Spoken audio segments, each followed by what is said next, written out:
Lewis Carroll published Alice Through the Looking Glass in 1871. It begins the same way as Alice in Wonderland, with Alice's fantastic imagination.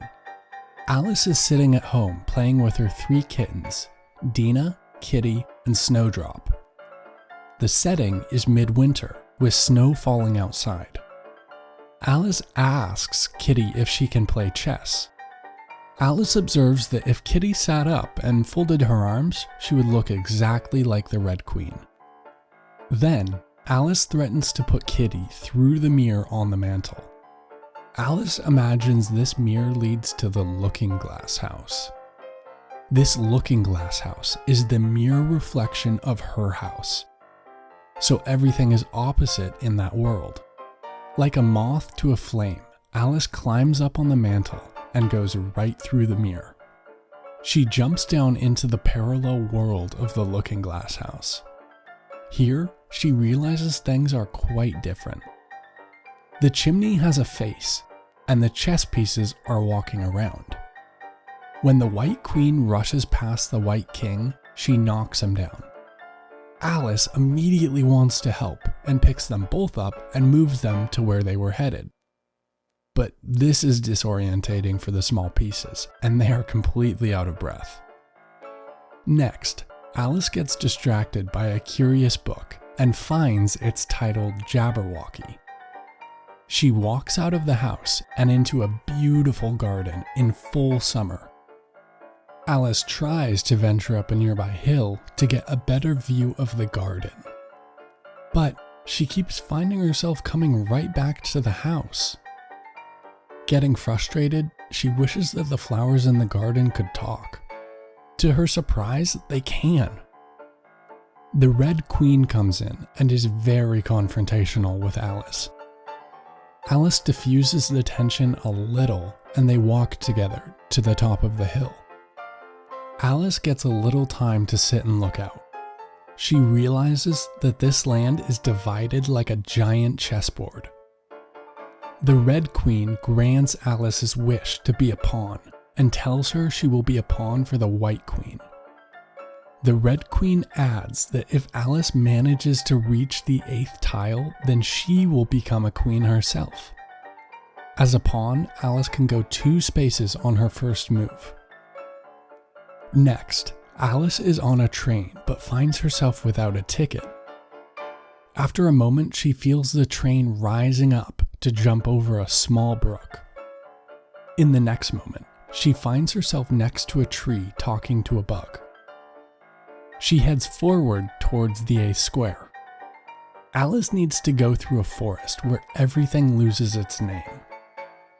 She meets a fawn and walks with it until they reach an open field and the names of things return. The fawn realizes that Alice is a human and sprints away.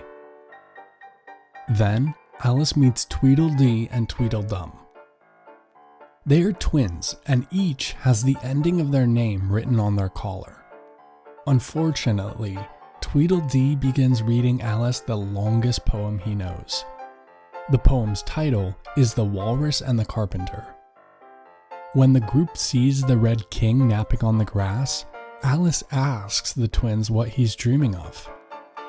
Here, Tweedledee says one of the most famous lines of the novel. He says that the Red King is dreaming of Alice. They warn her not to wake him up, otherwise she will cease to exist.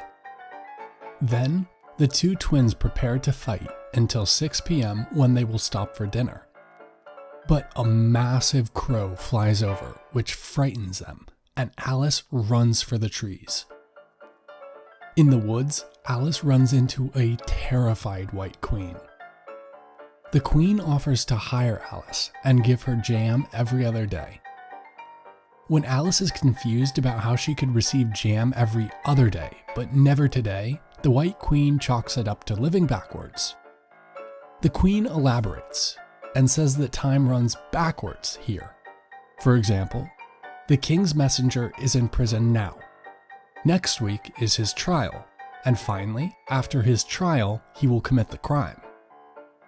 Alice looks up and she's in a strange shop run by an old sheep. Alice wants to buy an egg, but when she goes to pick it up, it just gets further and further away. Then the egg starts growing and turns into Humpty Dumpty. She's certain it's Humpty Dumpty because he's sitting high up on a narrow wall. Alice tries to be nice and advises him to get down from the wall, but Humpty Dumpty is only rude to her.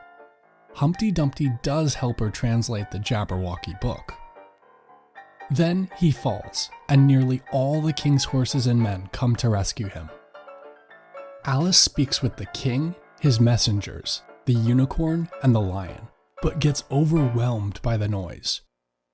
She puts her hands over her head and wishes they would be quiet, and after a while, they all disappear. When she gets back up, she wonders if she was only dreaming of them, but she finds a cake from their visit. Then, an enemy Red Knight comes in and takes Alice as his prisoner. But she's rescued by a White Knight.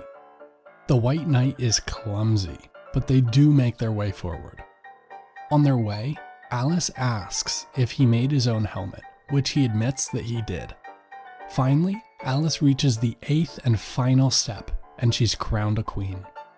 When she meets up with the white and red queens, they claim that she can't be a real queen until she passes an examination.